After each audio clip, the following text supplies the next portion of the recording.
नमस्कार, आप देख रहे हैं गहोई समाज न्यूज। आज हमारे साथ हैं अध्यक्ष पद की प्रत्याशी साधना खांगट, जो समाज के विकास और एकजुटता के लिए अपने विजन और अनुभव साझा करेंगी। तो मैम, आज हम आपसे ये जानना चाहते हैं कि हमारे कुछ सवाल हैं जो जिस पद के लिए आप खड़ी हो रही हैं, तो उन सवालों के समाज आपसे उत्तर चाहता है। ठीक है, तो हमारा जो पहला सवाल रहेगा वो ये रहेगा कि आप अपने बारे में और समाज सेवा में अपने अनुभव के बारे में कुछ बताइए कि आपने अभी तक क्या किया है, कैसे किया है, वो सारी। मैं साधना खांगट कंपू पंचायत महिला मंडल की पूर्व अध्यक्ष रह चुकी हूँ और मैंने 2 सत्र अध्यक्ष काम किया है। और मेरे पति भी बहुत समाज में इन्वॉल्व रहते हैं, उन्होंने भी बहुत अच्छे समाज में कार्य किए हैं। और मैं समाज के लिए विगत 12 सालों से कार्यरत हूँ, निरंतर अच्छे से अच्छा कार्य करती हूँ और उसमें मुझे सराहा भी जाता है। और मैं जो गहोई ग्रेटर महिला मंडल है, सभा है, उसमें भी मैं 3 साल तक अपने सलाहकार मंडल के पद पर रही हूँ और अपनी अनुभव शेयर करती रही हूँ। और जो मतलब हमारे यहाँ हर कोई एक दूसरे से मिलकर समाज की सेवा करता है। ऐसा नहीं है कि आपने एक ने किसी ने कुछ कह दिया तो वो दूसरा मान लेता है। बिल्कुल भी ऐसा नहीं है कि अपनी अपनी चलाना या किसी बात को लेकर विवाद होना, ये हमारे समाज में ऐसा बिल्कुल नहीं होता है। और मेरे अनुभव बहुत अच्छे रहे हैं समाज के प्रति। हमारा गहोई वैश्य समाज है जो अपनी गौरवता के लिए प्रसिद्ध है। तो मैम, दूसरा सवाल मेरा ये रहेगा कि अध्यक्ष पद के लिए चुनाव में खड़े होने का आपका मुख्य उद्देश्य क्या है?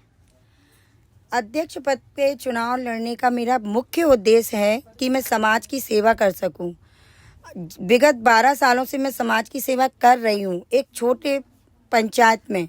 अब मैं चाहती हूं कि मैं आगे निकलूं और हमारे गहोई ग्रेटर महासभा जो सभा है, महिला सभा है, उसमें मैं अध्यक्ष पद पर आऊं। और मेरा मेन उद्देश्य यही रहेगा कि मैं अपनी समाज की जो महिलाएं हैं उनको मैं सशक्त कर सकूं, उनके लिए कुछ कर सकूं। जो नीचे तबके की महिलाएं हैं, गरीब हैं या जो नहीं आगे बढ़ पाती समाज में आने में, उनको बहुत ज़्यादा मतलब घबराहट होती है कि हम आगे कैसे आएँ, कैसे बोलेंगे, कैसे क्या मतलब उनको हेजिटेशन टाइप का रहता है। तो मैं चाहती हूँ कि उन लोगों को आगे लाऊं, उन लोगों की मतलब कुछ उनके लिए करें। इसलिए मैं चाहती हूँ कि मैं आगे आऊँ और समाज में जितनी भी कुरीतियाँ फैला रखी हैं उन सबको मैं दूर करना चाहती हूँ। Very nice ma'am. तो मैम, अगला सवाल मेरा ये रहेगा कि महिला सभा के लिए अगर आप जीतती हैं तो आपके पहले 3 प्रमुख कार्य क्या होंगे? तो उसकी थोड़ी सी हमें जानकारी दीजिए। मैं अगर जीतती हूँ तो मेरे प्रमुख 3 कार्य यही होंगे कि सबसे पहले मैं अपनी महिला शक्ति को सशक्त बनाऊंगी। दूसरा कार्य मेरा ये रहेगा कि हमारे ग्वालियर में जितनी भी महिलाएं हैं गहोई समाज की, उन लोगों के काफ़ी लोग ग्रेटर से जुड़े ही नहीं हैं, महासभा से जुड़े ही नहीं हैं, उनको पता ही नहीं है कि कहाँ जुड़ना है, कैसे जुड़ना है। तो मैं उनके लिए घर घर जाके उनको इस गहोई सभा की महिला सभा की जो संस्था है उसमें जोड़ूंगी। और तीसरा कार्य मेरा ये रहेगा कि जो हमारी लिस्टें हैं, जो आज इस बार जो चुनाव हो रहे हैं वो काफ़ी हम लोगों को थोड़ी सी परेशानी आ रही है उसकी वजह से कि लिस्ट अपडेट ही नहीं हुई है। पुरानी जो फ़ोन नंबर हैं या जो लोग नहीं हैं, कोई बाहर चला गया है, तो उनकी वजह से क्या है, लिस्टें अपडेट नहीं हैं। तो मैं चाहूँगी कि मैं अगर बनती हूँ तो मेरा मुख्य उद्देश्य यही होगा कि मैं लिस्टों को अपडेट करूँ और ज़्यादा से ज़्यादा मेंबर इस संस्था में लेकर आऊँ। ओके। अब मेरा मैम अगला सवाल ये रहेगा आपसे कि महिलाओं को घर में आने वाली समस्याओं जैसे घरेलू मुद्दे होते हैं, पारिवारिक विवाद हैं, आप उन्हें कैसे मदद करेंगी? देखो, अगर मैं बनती हूँ महिला सभा की अध्यक्ष, मुझे आप चुनते हैं, मौका देते हैं, तो मैं जो घरेलू रहते हैं अपने मुद्दे, मोस्टली सास बहू का मुद्दा या फिर झगड़ा झंझट ऐसे ही होते हैं, तो उनके लिए मैं एक अलग से एक ग्रुप तैयार करूंगी जिसमें कि महिला आएँ और जैसे हफ्ते में 2 दिन उसको अपन रखेंगे कि हम 2 दिन इस ग्रुप की महिलाएं इस स्थान पर बैठेंगी और वो महिलाएं घरेलू मुद्दे लेकर आएं और हम उनमें सामंजस्य बनाने की कोशिश करेंगे। उन महिलाओं का मुख्य उद्देश्य यही रहेगा कि आप अपनी अगर हमारे पास कोई समस्या लेकर आती हैं तो हम उसे सुलझाएं। तो आजकल जैसे कि आप देख रहे हैं कि बढ़ते हुए तलाक और पारिवारिक जो टूट रहे हैं, जो पारिवारिक जो समस्याएं हैं, उनसे उनके मामले समाज में आप किस तरह से संभालेंगे और उसे कैसे सहायता देंगे? बेसिकली ये कि आजकल बढ़ते हुए तलाक और पारिवारिक टूटने के मामलों को समाज में आप किस तरह से संभालोगे और सहायता दोगे? पारिवारिक तलाक आजकल की बहुत ज़्यादा महत्वपूर्ण समस्या बन गई है। बच्चे सेल्फ डिपेंड हैं और वो किसी की सुनना नहीं चाहते कि मतलब हम खुद कमा रहे हैं, खुद अपना भविष्य सुधारेंगे, हमें किसी की सुनना नहीं है। सबसे पहले माँ बाप को समझना चाहिए कि उन्हें ऐसे संस्कार दें कि वो खुद से ये समझें कि पति पत्नी का रिश्ता कोई टूटने वाला रिश्ता नहीं है। वो उसको संभालना, अंडरस्टैंडिंग होना चाहिए और संभालना चाहिए उसे। अगर ऐसी विवादित स्थिति आती है और हमें पता चलता है, हमारे पास मामले आते हैं, तो हम उन्हें दोनों बच्चों को बिठाएंगे, उनके परिवार को बिठाएंगे और उनको बताएंगे कि सही गलत क्या होता है। हमारे संस्कार ऐसे नहीं हैं कि हम लोग पति पत्नी को अलग देख सकें, तो हम लोग उनकी सामंजस्य बिठाएंगे उनमें और हम पूरी कोशिश करेंगे कि वो घर ना टूटे और अच्छे से चले। तो मैम, अब अगला सवाल ये है कि समाज में महिलाओं को सशक्तिकरण और उनकी भागीदारी बढ़ाने के लिए आपका क्या योजनाएं रहेंगी? उनकी सशक्तिकरण बढ़ाने के लिए मेरी योजना बस यही है कि मैं उनको मंच दूं, ऐसा मंच दूं जिससे वो अपने आप को पहचाने, अपनी शक्ति को पहचाने। कई महिलाएं घर में नहीं निकलती, बाहर दबी रहती हैं किसी भी कारण, बस उनको नहीं लगता कि अरे कैसे जाएं, हम कैसे बोलेंगे, कैसे क्या करेंगे। मैं उन महिलाओं के लिए आगे बढ़ूंगी और उनको कहूंगी कि एक मंच है आपके लिए।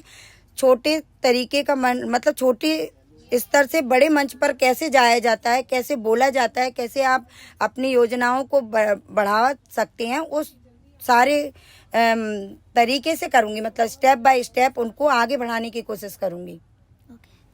तो मैम, अब मेरा अगला सवाल ये रहेगा कि समाज में युवा वर्ग और वरिष्ठ सदस्यों के बीच सामंजस्य बनाने के लिए आपकी क्या रणनीति होगी? ये बहुत गंभीर समस्या आजकल सभी के लिए बहुत ज़्यादा परेशानी है कि क्या होता है, जनरेशन गैप हो जाता है। छोटे बच्चे और बुजुर्गों में बहुत अंतर होता है जनरेशन में। उनके बीच की कड़ी होती है माँ बाप और वो हैं हम। अगर हम अपने बच्चों को बताएंगे कि आप हमारे बुजुर्ग हैं और हमारी किस तरह से हमारे घर में, हमारे परिवार में हमारी सहायता करते हैं, तो वो भी समझेंगे और बुजुर्गों की मतलब इज्जत करेंगे, अपना मानेंगे। एकल परिवार होते जा रहे हैं तो थोड़ी सी समस्या बढ़ रही है। इसके लिए हमें सबसे पहले हमें ज्वाइंट फैमिली में रहना है। अपने माता पिता को, अपने बच्चों को बताना है कि ये दादी दादा हैं, इनको आपको सही तरीके से हैंडल करना है ना, ये इज्जत देनी है, इनका मान सम्मान करना है। और जो थोड़े से और ज़्यादा यंग एज के बच्चे हैं, वो भी अपन ही समझा सकते हैं उनको कि नहीं, हमें बुजुर्गों की सहायता करनी। ये माँ बाप का फर्ज होता है कि अपने बुजुर्गों की वो अपने बच्चों से इज्जत करवाएं। मोस्टली पहले खुद हम करते हैं, तभी हमारे जो बच्चे देखते हैं वो करते हैं। तो हमें भी करना चाहिए, तभी हमारे जो बच्चे देखेंगे वही वो सीखेंगे। तो मेरी तो यही रहेगी सबसे ज़्यादा कोशिश कि हमें खुद को, अपने बच्चों को अगर सही करना है, सही संस्कार देना है, तो पहले खुद को उस रास्ते पर चलना पड़ेगा। तो हम चलेंगे तो हमारे बच्चे डेफिनेटली चलेंगे। ओके। तो मैम, अगला सवाल मेरा ये रहेगा कि समाज में शिक्षा, स्वास्थ्य और सांस्कृतिक गतिविधियों को बढ़ावा देने के लिए आपके बेसिकली क्या आपकी दृष्टिकोण क्या रहेगी उसके प्रति?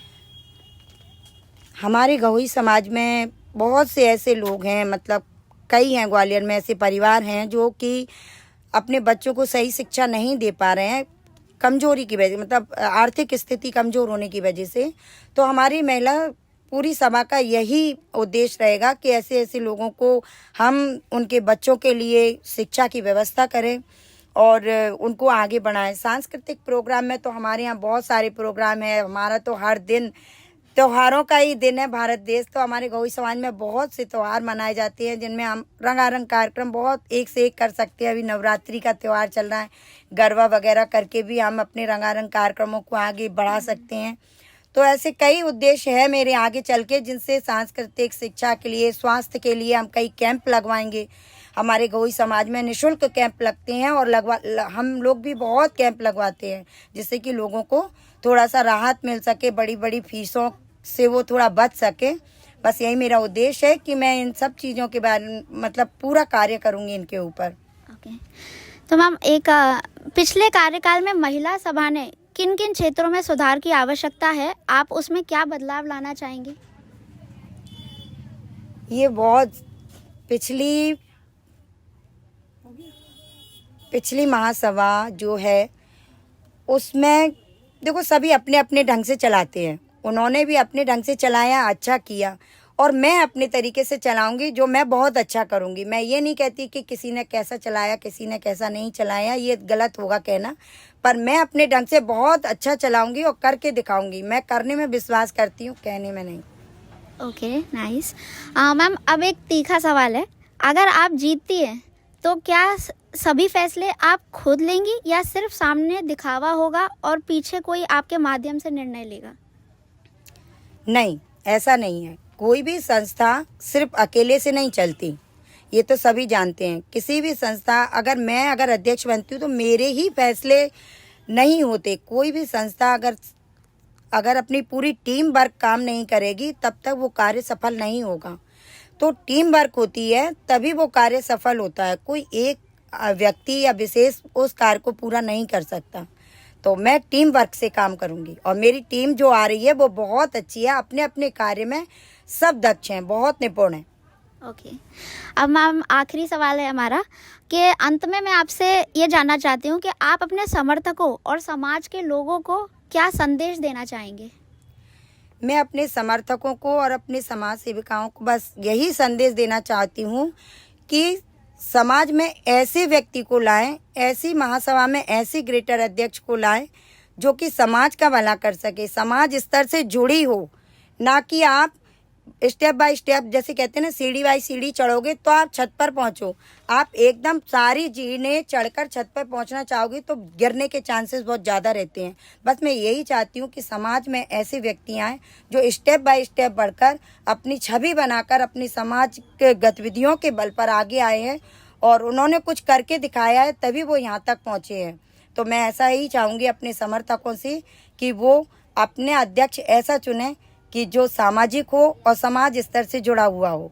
यही थे अध्यक्ष पद प्रत्याशी साधना खांगड़ से हमारे सवाल जवाब। जुड़े रहिए गहोई समाज न्यूज के साथ ताकि आप सही और योग्य नेतृत्व का चुनाव कर सकें।